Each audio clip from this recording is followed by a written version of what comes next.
আমি আশা করেছিলাম যে অন্তত পক্ষে কিছু বলার আগে আগে বাংলার মানুষের কাছে তারা ক্ষমা চাইবে। সেটা না করে তিনি প্রকাশ্যেই আজকে কার্যত স্বীকার করেছেন যে বিজেপি যদি বাংলায় ক্ষমতায় আসে তাহলে বাংলা দিল্লি এবং গুজরাট থেকে পরিচালিত হবে।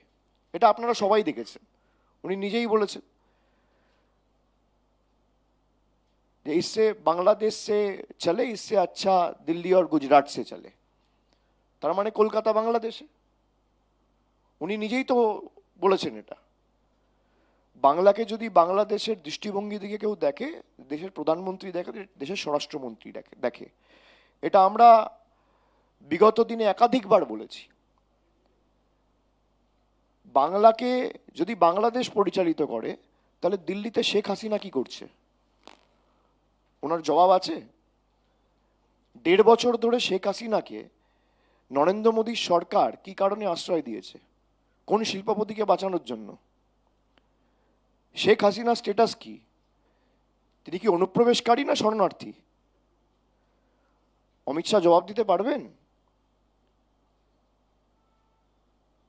বাংলাদেশে হিন্দু সাধু সন্তদের উপর যখন অত্যাচার করা হয়েছিল, চিন্ময়ানন্দ প্রভুর উপর যখন অত্যাচার করা হয়েছিল, তখন অমিত শাহ সরকার কি ইতিবাচক পদক্ষেপ নিয়েছিল, বা নরেন্দ্র মোদীর সরকার? আজকে তারা কার্যত স্বীকার করে নিয়েছে যে বাংলায় যদি কোনোদিন বিজেপি ক্ষমতায় আসে তাহলে দিল্লি এবং গুজরাট থেকে বাংলা পরিচালিত হবে। এটা আমরা বলছিলাম, আজকে বিজেপি এটাই শিলমোহর দিয়ে দিয়েছে। যাই হোক, মুখ ফসকে সত্যি কথাটা মুখ থেকে বেরিয়ে গেছে।